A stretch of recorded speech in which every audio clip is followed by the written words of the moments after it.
Você sabia que a ansiedade pode afetar drasticamente a sua saúde? Não? Então, é sobre isso. Vamos lá, eu vou falar. Ao estar diante de um perigo, seja ele real ou imaginário, é ativada uma região do nosso cérebro chamada amígdala, que ativa a reação chamada de luta ou fuga, mantendo o cérebro focado no perigo, o que gera uma liberação de adrenalina e cortisol pelo cérebro e pelo corpo. A adrenalina é um neurotransmissor do sistema nervoso simpático. Esse sistema é a parte do sistema nervoso periférico que conecta o cérebro e o corpo, sendo responsável por vários sintomas físicos e emocionais do estresse agudo. E ativa as reações ansiosas em todos os órgãos, como por exemplo, a respiração fica mais rápida e curta, podendo gerar falta de ar. Então fica aquela respiração cachorrinho que a gente fala. Formigamento em qualquer região do corpo, desde o couro cabeludo até o dedinho do pé. Pode dar tontura, dor e tensão muscular, tremores, boca seca, taquicardia, a famosa batedeira, palpitações, aumento da pressão arterial e sensação de estar infartando. Enjoo ou vômitos, diarreia ou constipação, sensação de aumento da temperatura do corpo, podendo levar a um suor excessivo, né? Aquela sudorese que causa incômodo e uma vermelhidão no rosto. Tudo isso por quê? Porque o teu cérebro enxergou um perigo irreal ou real. No caso, quando a ansiedade é uma ansiedade tóxica, uma ansiedade patológica, aquela ansiedade que está em excesso é geralmente um perigo irreal, porque o cérebro entende que existe perigo em várias situações que não existe perigo, né? Então aquele perigo imaginário, ainda assim, o cérebro interpreta como perigo. O que ele faz?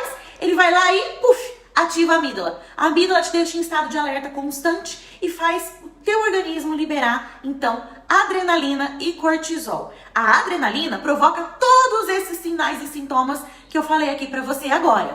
Já o cortisol ele é um hormônio, também conhecido como hormônio do estresse. A princípio, o cortisol ele é liberado para que fiquemos mais fortes, ele aumenta nossos batimentos cardíacos e faz alterações no corpo para a gente ter uma reação positiva durante um estresse. Ele melhora a pressão sanguínea, a reação imunológica, ou seja, ele é um aliado nosso. O problema está na persistência do estresse por um longo período de tempo, fazendo com que haja excesso na produção de cortisol. Esse excesso ocasiona problemas cardíacos, ocasiona aumento de pressão arterial, ocasiona problemas imunológicos, ou seja, tudo que era para ser bom passa a ser ruim. O cortisol ele é uma substância extremamente tóxica para o cérebro quando ele está em excesso, principalmente para a região do hipocampo, podendo gerar um déficit de memória, aqueles lapsos, sabe aqueles famosos brancos? Ah, meu Deus, me deu um branco. Exatamente.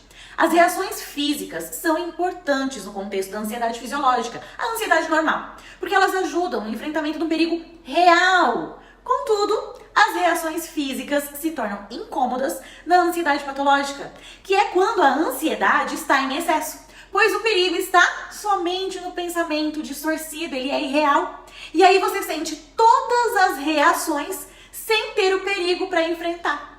Então o teu cérebro capta um perigo irreal, sinaliza para a amígdala que tem que liberar adrenalina e cortisol. Essa adrenalina em excesso, porque não vai ser usada, já que o perigo não é real, você não vai lutar e não vai fugir. Essa adrenalina em excesso causa, então, os sinais e sintomas físicos que a gente comentou, e o excesso do cortisol, que foi liberado também, acaba te dando os brancos, acaba te dando distração, você não consegue manter o foco, né? Aquela história de abrir a porta da geladeira e perguntar, o que eu vim buscar aqui mesmo? O que eu ia pegar mesmo aqui? Né? Ou então aquela história assim, onde que eu guardei aquela coisa? Nossa, mas eu estudei tanto para fazer essa prova, por que que eu esqueci essa resposta? Eu tenho certeza que eu estudei essa pergunta aqui, essa resposta eu tenho que saber, mas te dá o branco. Então esse excesso de liberação de adrenalina e cortisol causa as reações tão incômodas, causa tanto sofrimento na tua ansiedade patológica, a ansiedade que está em excesso, te causando aí uma distorção de pensamentos, uma distorção de perigos para o teu cérebro. E aí, gostou dessa aula? Agora que você já sabe como a ansiedade pode ser prejudicial a você, coloque em prática as dicas e orientações que eu já dei para diminuir a sua ansiedade. Se curtiu o vídeo, dá um like e compartilha. E não se esqueça de se inscrever no canal